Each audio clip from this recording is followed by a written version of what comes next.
Welcome to Stuff You Missed in History Class, a production of iHeartRadio.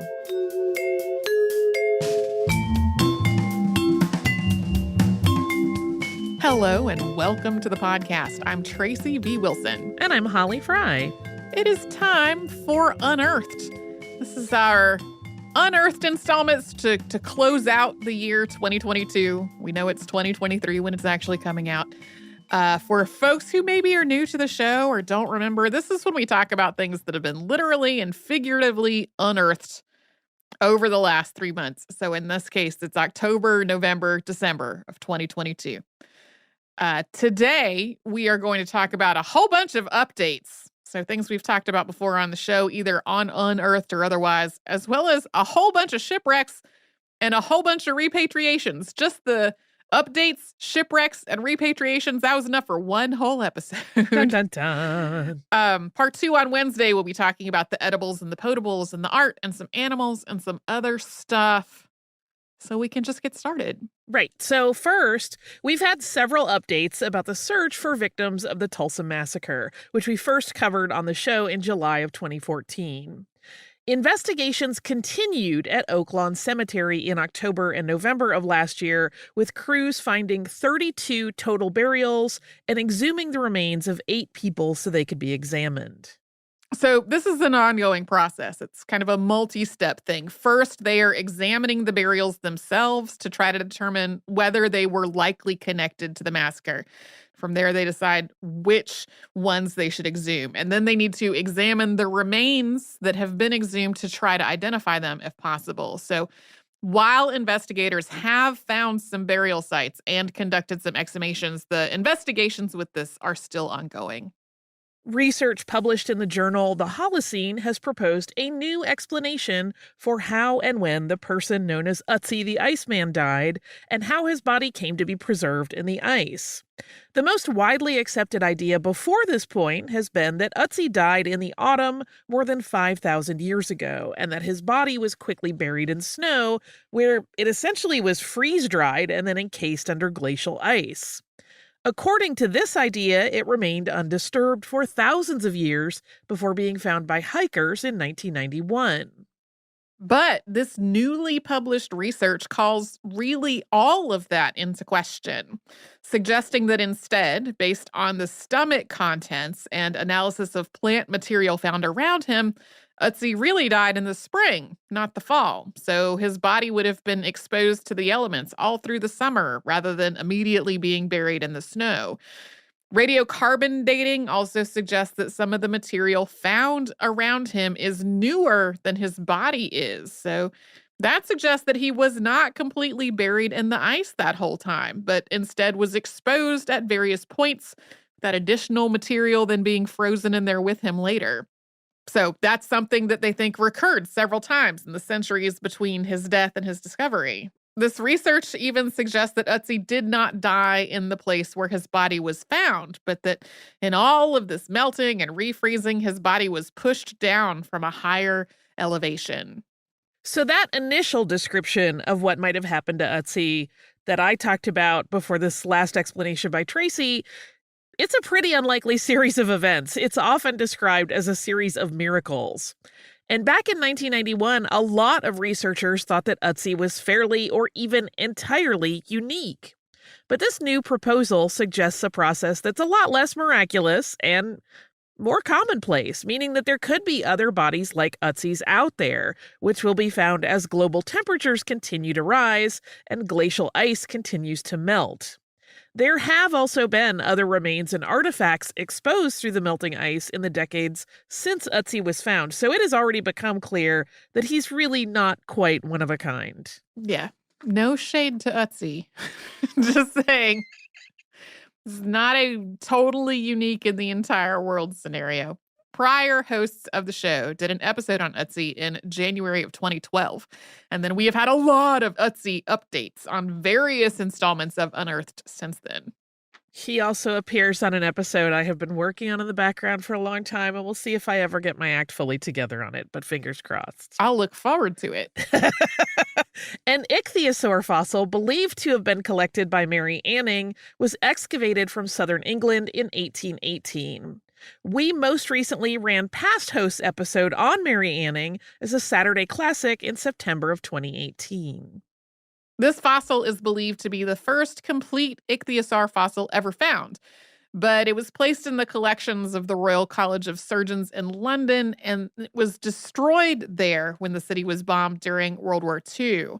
So the specimen at that point was believed to have been totally lost, aside from a scientific illustration that had been made in the 19th century. But in 2016 and 2019, researchers found two different casts of it in two different collections, one at Yale University's Peabody Museum and the other at Berlin's Natural History Museum. And the cast in Berlin wasn't listed in the museum's records.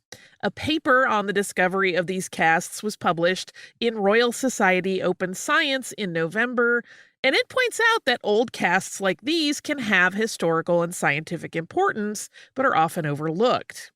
In this case, the two casts have verified the accuracy of most of the scientific illustration that still survived, while also showing a couple of spots where the illustration didn't quite capture the specimen. It also notes that there may still be other casts of this same specimen in other museums' collections. Yeah, it was one of those things where people were like, that looks familiar to me. Wait, it's something we thought had been totally destroyed that we actually have this cast of. Moving on, in our previous installment of Unearthed, we talked about the Somerton Man. That is a previously unidentified body who had washed up in Australia. We talked about the announcement that a pair of researchers had concluded that this person was Carl Webb, known as Charles. So police in Australia have also been conducting their own investigation into the Somerton Man's identity. They have not released their results or confirmed this investigation. But one of the two researchers involved in that investigation, Derek Abbott of Adelaide University, has contacted members of the Webb family to try to find more information about Charles and to just confirm this identification. That conversation unearthed a photo album containing family photos, including a Charlie Webb, as well as a group photo of the Swinburne Technical College under-16 football team, one of whom is listed as C. Webb. One family member also underwent DNA testing to confirm a link to Charles Webb. In another update to an earlier episode of Unearthed, in July, we talked about the discovery of a lead sarcophagus at Notre Dame Cathedral in Paris. The sarcophagus was found during work to rebuild the cathedral's spire following the fire that damaged it very badly in 2019. So there were actually two sarcophagi found. There was only one that was known when we talked about this. The second was found. Also, there were statues, sculptures, and other items discovered. Both of these sarcophagi have now been opened. One was marked with a brass plaque saying that it belonged to Antoine de la Porte, the canon of Notre Dame Cathedral, who died in 1710. The identity of the other is not known, but has been nicknamed Le Cavalier. This is believed to be the body of an affluent man in his 30s who died as long ago as the 14th century. Based on where he was buried, he would have been someone important, but other than that, not much is known. Yeah, it's a little unclear whether anybody will be able to figure out exactly who this was. It kind of depends on exactly how old that body was, because records before a certain point no longer exist. Moving on. In 2017, we did a two-part episode on Executive Order 9066 and the mass incarceration of Japanese Americans during World War II. While researching the people who had been incarcerated, Duncan Ryken Williams, director of the University of Southern California's Shinso Ito Center for Japanese Religions and Culture, realized that there was no complete sort of master list of everybody who had been imprisoned under this order. So he assembled a team of researchers and volunteers to create one, compiling and cross-referencing records from all of the various camps. The result is a sacred book called Irecho, which is a hand-bound 1,000-page book containing 125,284 names. This is the first attempt at a comprehensive list of everyone the United States imprisoned in these camps. The names are also displayed on a website arranged by birth year. The book itself is currently on display at the Japanese American National Museum in Los Angeles, California, where visitors are invited to view the book and to use a special hanko or signature seal to stamp up to 6 names in the book. Although a person doesn't have to be a survivor of one of the camps or a friend or relative of somebody who was incarcerated there to stamp one of the names, this is a process that they're hoping will help verify the names in the book. So people have an opportunity to do things like correct misspellings or add people in who might have been omitted in spite of all the research that went into this. Back in 2018, we did an episode on the last Carolina parakeet and other endlings, or the last known member of a species to live before it becomes extinct. One of the ones we mentioned was the last Tasmanian tiger, or thylacine, who died at Hobart Zoo in Australia in 1936. Although the animal's skeleton and skin were preserved and given to the Tasmanian Museum and Art Gallery, they later disappeared. Eventually, people concluded that they must have been thrown away. But after somebody found an unpublished taxidermist's report, the museum conducted a search and they wound up finding the skin and skeleton in a cupboard in the museum's education department. Because this was in very good condition, staff had used it as part of traveling educational exhibits. Sort of like, we need to take an example to show people this is the best one we have, so it's what we'll take with us, not realizing exactly what it was, and that it was the last thylacine. So now this is on display at the museum. And for our last update, the Herschel Museum of Astronomy in Bath, England, has acquired a handwritten copy of Caroline Herschel's memoir, which contains material that was removed when it was edited and published. This will be going on display at the Herschel Museum of Astronomy, which is housed in the Herschel's home. This was an important acquisition for the museum. Most of Caroline's own documents and personal papers are still held by the Herschel family, so they're not necessarily available for the public to see. And most of the items that are on display at the museum are on loan rather than being owned by the museum. This is only the second artifact directly connected to Caroline that the museum has been able to purchase, although acquiring more items for the museum's permanent collection is one of its priorities. Our episode on Caroline Herschel came out as a Saturday classic in March of 2019. And now we're going to take a quick sponsor break before we get on to the shipwrecks.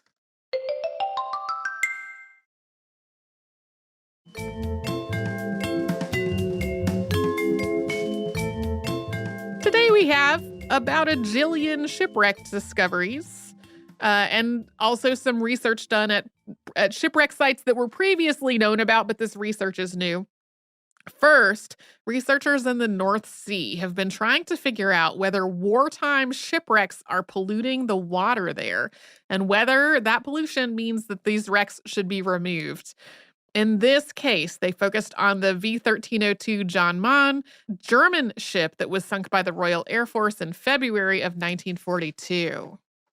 Based on their research, yes, this particular wreck is leaking toxic chemicals into the water, including nickel, copper, and arsenic, as well as chemicals found in fossil fuels and explosives.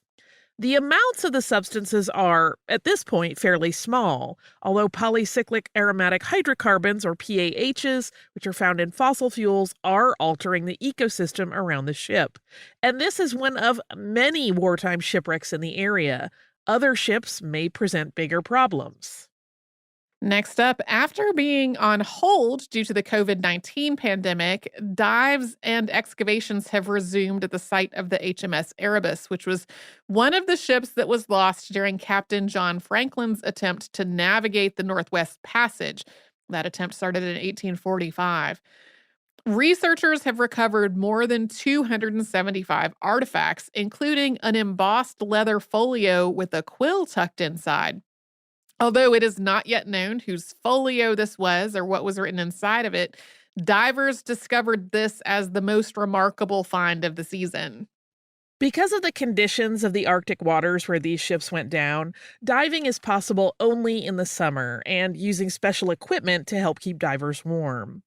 Divers didn't visit the other ship, the HMS Terror, during last summer's dives because it is in much deeper water. So archaeologists consider it to be more secure than the Erebus. Yeah, they're prioritizing the Erebus since it's a little bit more threatened. The team conducted 56 dives during this very narrow diving window, and they focused a lot of their efforts on the steward's pantry on the ship. So they brought up a lot of tableware. Next, in the late 19th century, an unusual ship design was developed almost exclusively to move freight around the Great Lakes. It's called the whaleback. Although some of these vessels were later moved and used in other bodies of water, only 44 of them were ever made, and all but 2 of those were made for use in the Great Lakes. The name comes from its appearance, looking a little bit like the back of a whale. They're shaped almost like a cigar, with the ends curved slightly upward and ending in a blunted off shape, almost like a pig snout. Barge 129 was a whaleback ship that collided with another vessel during a storm on October 13th, 1902. Although the crew managed to evacuate to that other ship, Barge 129 sank. A remote-operated vehicle captured the first images of the vessel on the floor of the lake in 2021, and its identification was announced late last year. This was the last as-yet undiscovered wreck of a whaleback ship. So, of all the ones that had wrecked, this was the only one that, until now, we didn't know exactly where it was. A wreck known as the Skafto was found by a diver off the coast of Sweden in 2003. And although investigations were conducted in the years that immediately followed, a new analysis of the ship and its cargo was just published last year. And this research has formed sort of a snapshot of maritime trade in Northern Europe during the 15th century.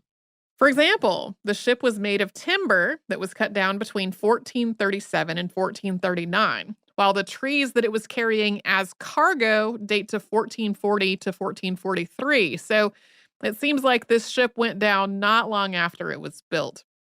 The cargo included pieces of copper that had been mined in 2 regions of what's now Slovakia. There were bricks from Poland, and Poland was also probably the source of the timber. Quicklime came from the island of Gotland in Sweden. Together, the various types of cargo identified and their origin points suggest that the ship was departing from the Hanseatic League port known as Gdansk, now Danzig, probably bound for Bruges. I just thought it was interesting how this provided like one snapshot of this interconnected trade network. In other news, Mjøsa is the largest lake in Norway, and it serves as a source of drinking water for about 100,000 people. But it has also been used as a munitions dump. So researchers started a project to survey the floor of the lake and to map all of the dump sites using high-resolution sonar, ultimate goal being to clean up the lake. In the process of this mapping, they also found what appears to be an extremely well-preserved shipwreck. Very little is known about the wreck at this point. It is estimated as dating back to somewhere between 1300 and 1850, so that is quite a time span. That's called hedging your bets on the guess. Yeah. It is extremely well preserved, apart from a little bit of corrosion in some of the nails used in its construction.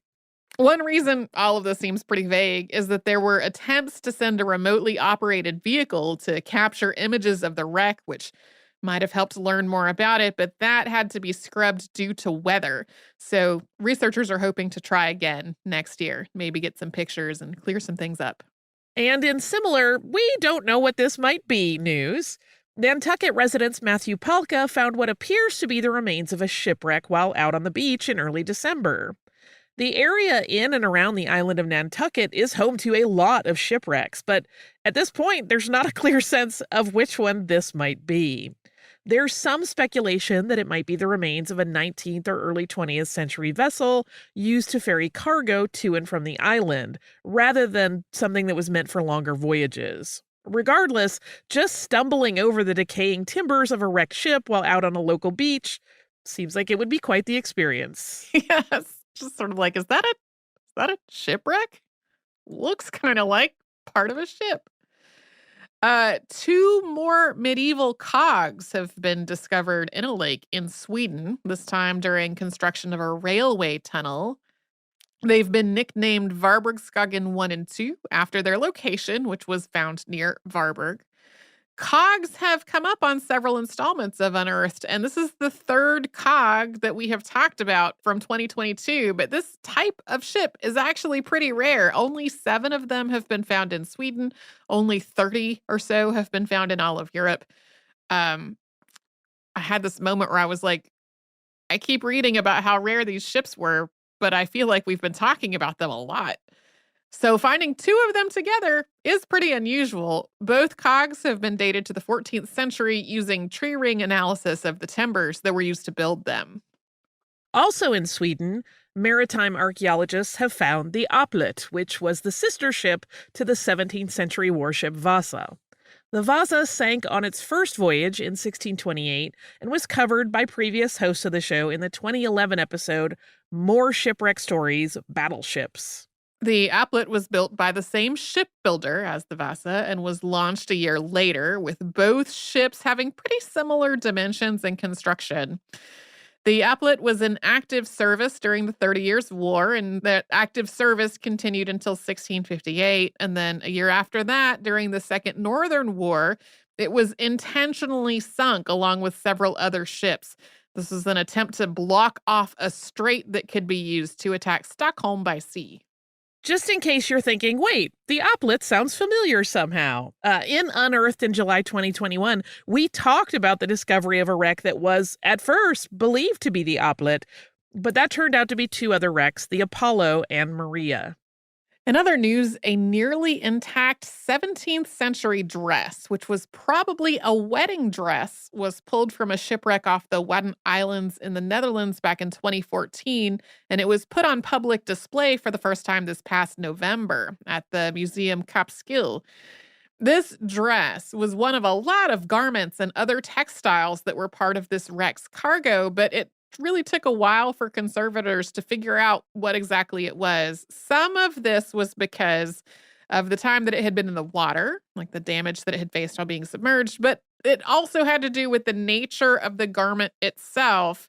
The various parts of this dress would have been pieced together by a maid while the wearer was being dressed. So it wasn't like one dress that you would just pick up and it's a whole thing. There were lots of different pieces to be put together. Yeah, if you've ever looked at, like, particularly, Rococo era dresses, you see that some pieces literally get pinned together while you're getting dressed. Yeah. This is not a pull-on situation. No. So in this case, conservators believe that this was a wedding dress, in part because the fabric is woven with a pattern of silver pieces known as a love knot. This would have made it very expensive, so it probably belonged to a very wealthy person or a member of the nobility. And in our last find, which is more shipwreck adjacent than really about shipwrecks, a documentary film crew looking for the submerged remains of World War II era aircraft found a piece of the Space Shuttle Challenger off the eastern coast of Florida. Divers pretty immediately realized what it was because of the recognizable pattern of tiles that acted as a heat shield during a shuttle's re-entry into the atmosphere. If you are younger than Holly and I, the Challenger exploded shortly after liftoff on January 28, 1986, on what was supposed to be its 10th flight and the first flight of an American civilian in space.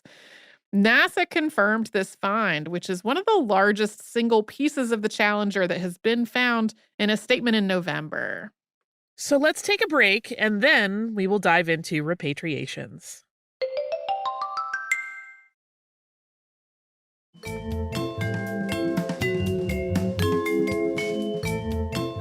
Next, we have quite a number of repatriations to talk about, some of them in a fair amount of detail. In November, members of the Oglala Sioux and Cheyenne River Sioux tribes traveled to Barre, Massachusetts to take custody of more than 150 items, including weapons, clothing, pipes, and other belongings. These had been in the collection of the Founders Museum in Barre for more than 100 years. A lot of these items are from the collection of Frank Root, who was a 19th century traveling shoe salesman who lived in Barre.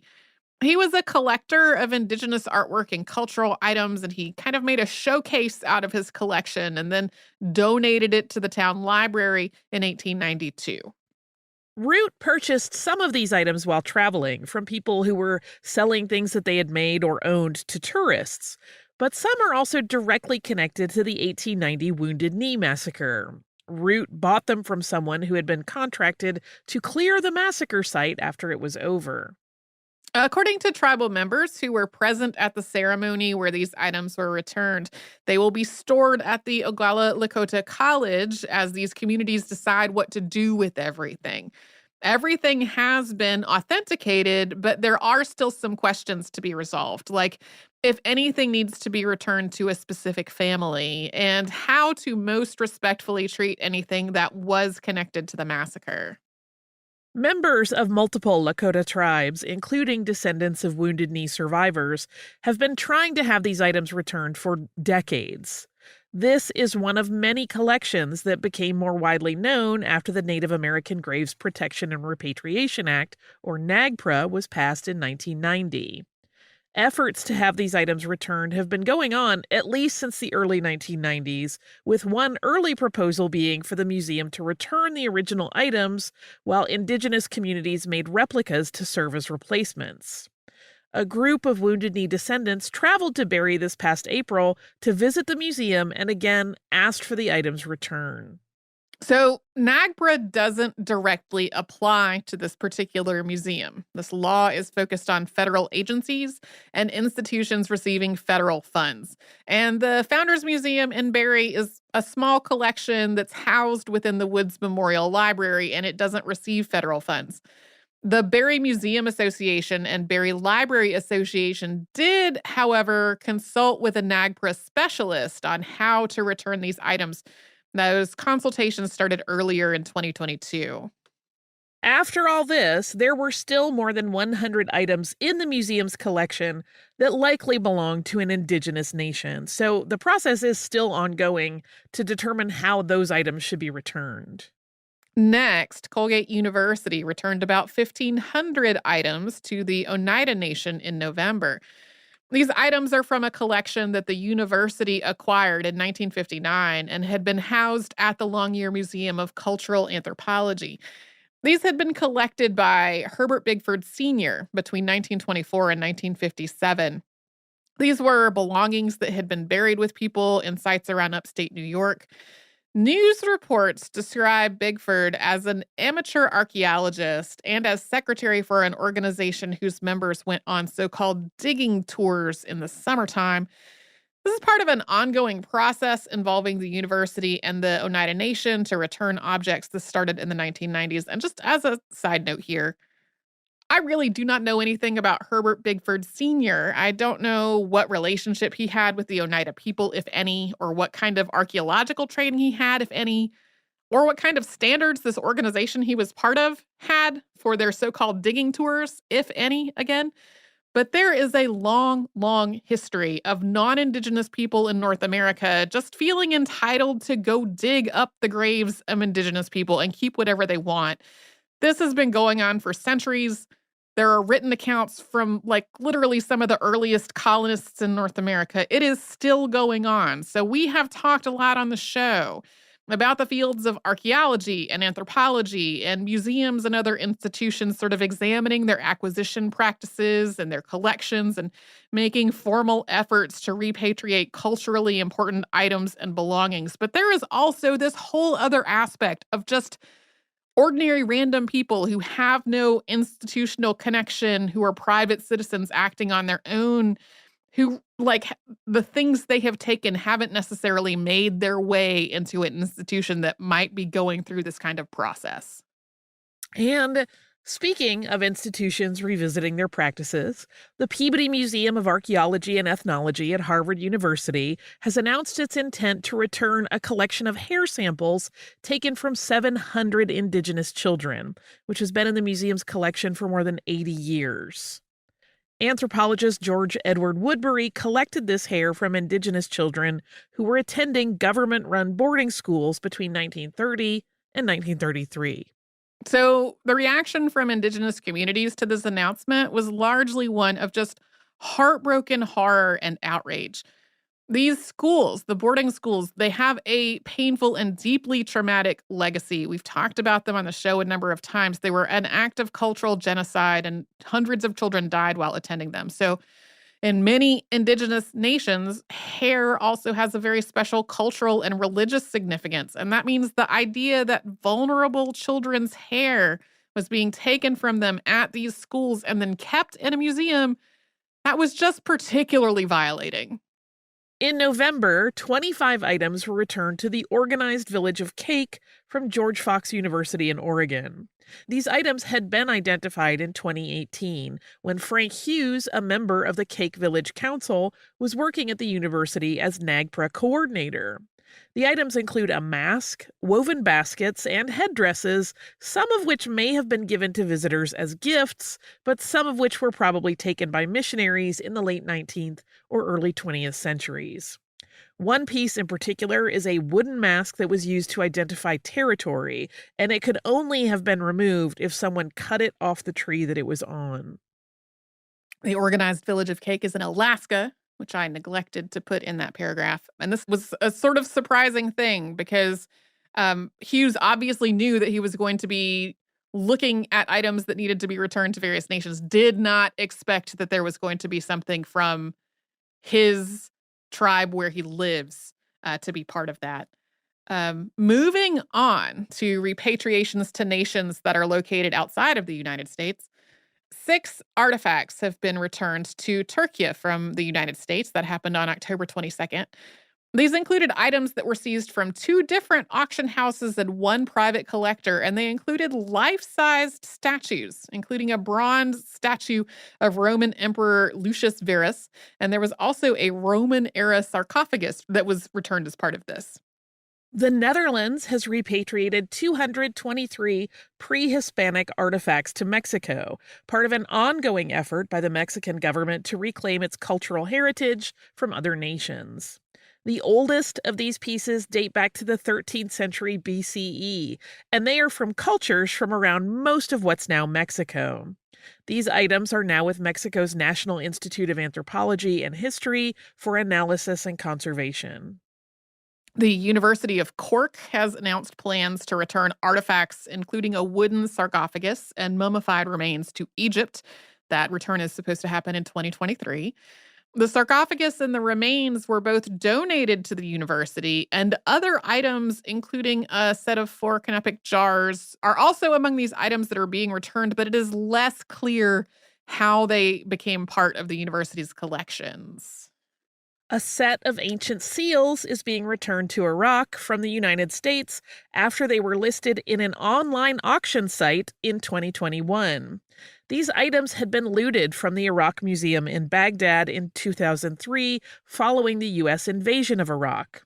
4 of them are cylinder seals, which made an impression when rolled across the surface. 3 of them are stamps.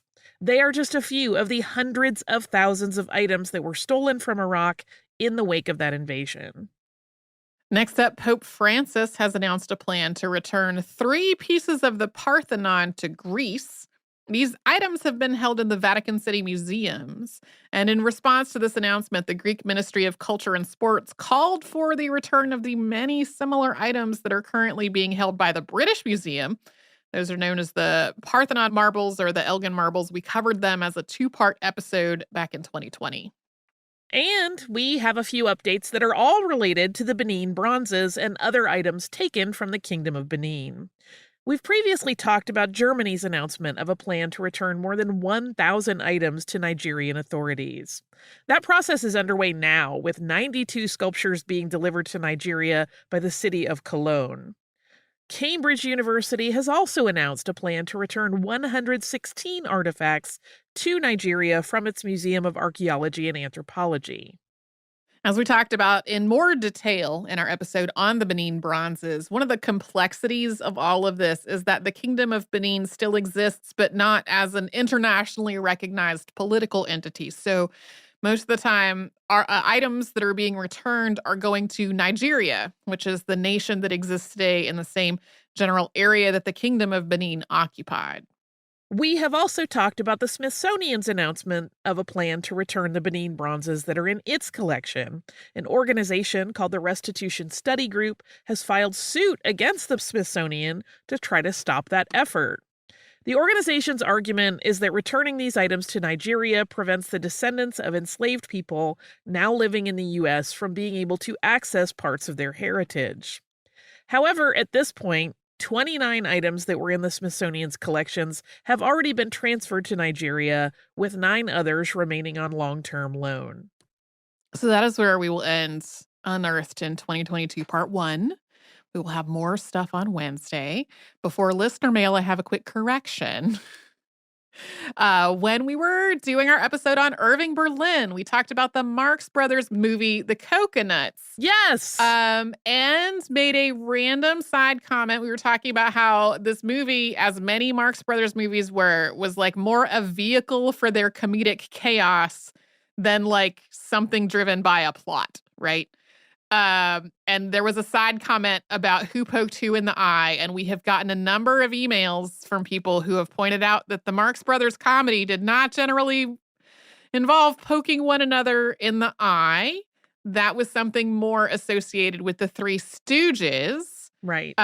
So the Marx Brothers did have like some physical comedy and some slapstick, but they also had a lot of wordplay and a lot of like physical humor. Sometimes when you're watching a Marx Brothers movie, it's like there's a verbal joke that goes around and around in circles until it becomes really absurd. Yes. So yeah, we made an example that had more to do with a different comedy group. Simultaneously, though, there has been a very dismissive tone in some of these emails, making it sound like the Three Stooges were just slapstick with nothing else involved. When the Three Stooges comedy could also be very subversive and also be like very pointed in terms of social commentary. I found this not just in the emails that we got, but also more broadly on the internet. There are a lot of people who seem very angry that people sometimes confuse the Marx Brothers and the Three Stooges and make it sound like the Three Stooges were just slapping each other with no rhyme or reason, when really it was like part of something that wove in a lot of often social commentary and satire, and not just like poking each other in the eye with nothing else happening on screen. Right. One, I will say, when I realized this, when someone sent us the first correction, I was morbidly embarrassed because, dude, I wore Groucho Marx glasses to my wedding. But that is the product of us trying to get a lot of episodes ready at the end of the year. But the other thing related to what you were just saying is that it is a little bit, I don't know if dismaying is the right word. I grow chagrin when people act as though that comparison and that confusion, I think, happens a lot, which is why people get frustrated by it. But my other thing is, like, it's not an insult to confuse someone with the Three Stooges. They are eye-pokey at times, but like, as you said, there's a lot of very smart, they're using the construct of them being buffoons to really lampoon a lot of people without them realizing it at the time, because they thought, oh, they're three doofuses. Right. So I'm sorry I don't know if confused one for the other is right. Like, I'm sorry we in an unscripted moment gave a wrong example of what we were trying to say. I don't really think we besmirched the name of the Marx Brothers by invoking the Three Stooges, because I don't think the Three Stooges need to be dismissed out of hand as purposeless violence, which is sort of how some of these things have characterized them. So I also have an actual email. And this email is from all the way back in November of 2022, because it's related to our previous installment of Unearthed, and I meant to read it before now and I forgot. This is from Hannah. And Hannah said, "Dear Tracy and Holly, as always, I enjoyed the seasonal Unearthed episodes. Coincidentally, part 2 aired a few days after I participated in a 3-day conference about the Jews of medieval England. It was a rich and diverse workshop bringing together researchers to discuss topics from tax and court records to manuscript glosses, from material culture and architecture to curating museum exhibitions and methodology. Over dinner, I asked Dr. Dean Irwin for his opinion on the recently published article about the possible identification of the skeletons found in the well in Norwich as Jews who fell victim to violence in the 12th century.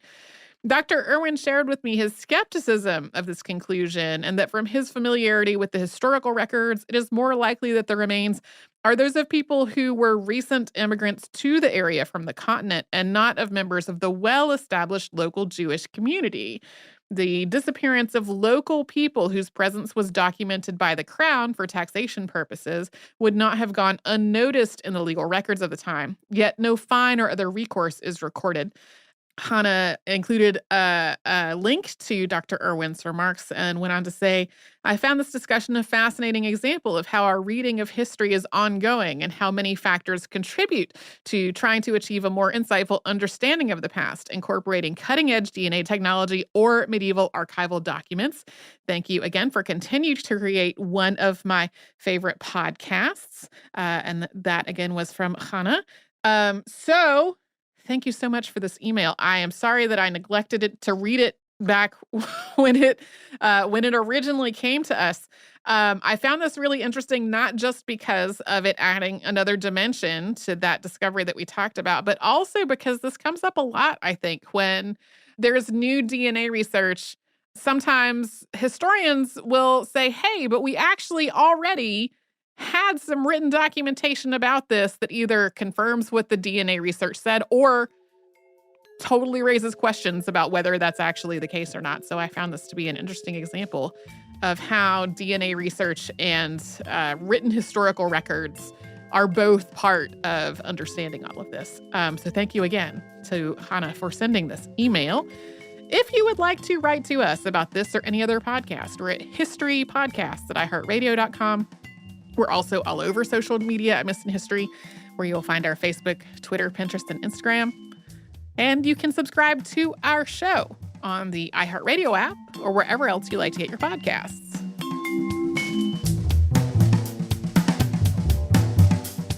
Stuff You Missed in History Class is a production of iHeartRadio. For more podcasts from iHeartRadio, visit the iHeartRadio app, Apple Podcasts, or wherever you listen to your favorite shows.